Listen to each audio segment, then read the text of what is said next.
Hey, snack warriors, this one's for you. You're busy, driven, pushing limits, and you need fuel that keeps pace. That's where one-way jerky comes in. This isn't mystery meat. It's 100% real beef brisket, slow-smoked in the USA, tender, flavorful, and packed with protein to keep you going strong.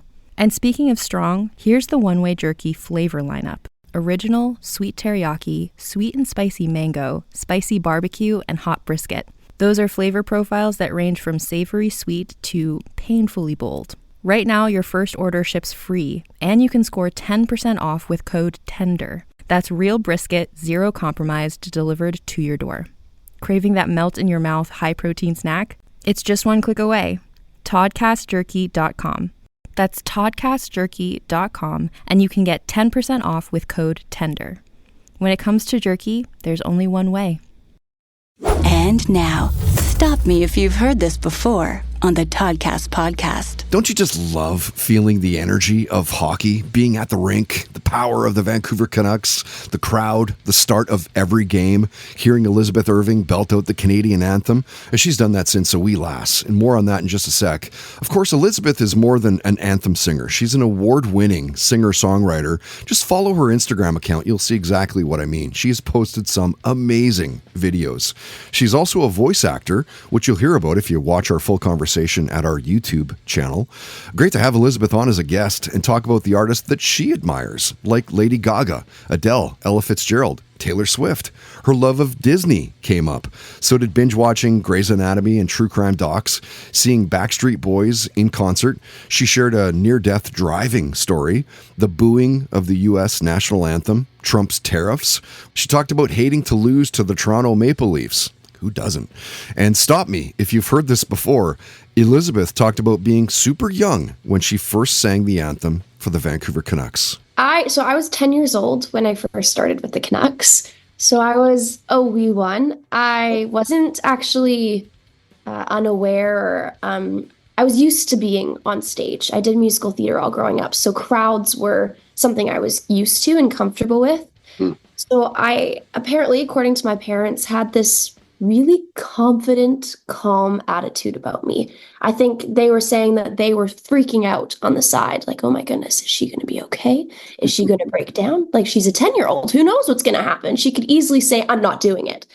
But apparently I was just calm, cool, and collected and super excited. And when people would ask me if I was ready to go, I'd be like, yep, easy peasy. So apparently I walked out onto the carpet and did my thing. And I remember being so overwhelmed, but in a good way, with all the people that were singing along with me. And I thought exactly that. They were singing along with me, not singing along to the anthem, singing along with me is what I thought when I was 10.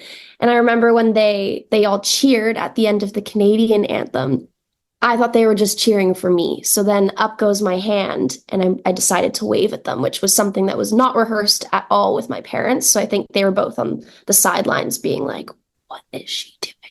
But that's where the wave originated from. I thought that everyone was cheering for me and I decided to wave at them. And it was just such a cool experience for a 10-year-old who was eager and hungry to be in that environment.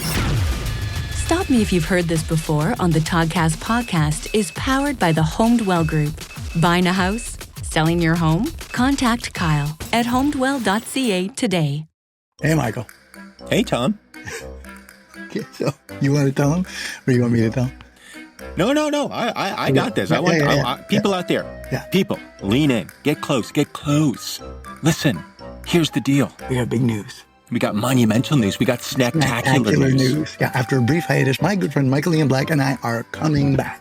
My good friend Tom Cavanaugh and I are coming back to do what we do best. What we were put on this earth to do. To pick a snack. To eat a snack. And to rate a snack. Scientifically. Emotionally. Spiritually. Mates is back. Mike and Tom Eat Snacks is back. A podcast for anyone with a mouth. With a mouth. Available wherever you get your podcasts. October is Halloween month, which, yes, is a thing. And on the Vulgar History podcast, it's also Mary Shelley season. Mary Shelley wrote Frankenstein, the book, when she was a teen mom on the run with her boyfriend, her sister, and her sister's boyfriend. She got the idea to write Frankenstein when her sister's boyfriend, Lord Byron, dared them all to write a ghost story one night, and now it's one of the most famous books of all time. It turns out that this story of grief and parenthood has deep personal connections for Mary Shelley. She learned how to write as a child by tracing the letters on her dead mother's grave, and her gothic life only got more scary from there. People around her seemed to keep dying, leaving Mary Shelley ultimately the last girl, the only survivor of that famous overnight party where she had written Frankenstein. We're taking a deep month into Mary Shelley's life and world on Vulgar History this month to figure out, was Mary Shelley the ultimate goth icon? Listen to Vulgar History wherever you get podcasts. It's ticklish business any way you look at it. Come on, we'll stick together. Love movies? Love classic movies? So do we. Ticklish Business is the podcast where classic film is discussed in modern times.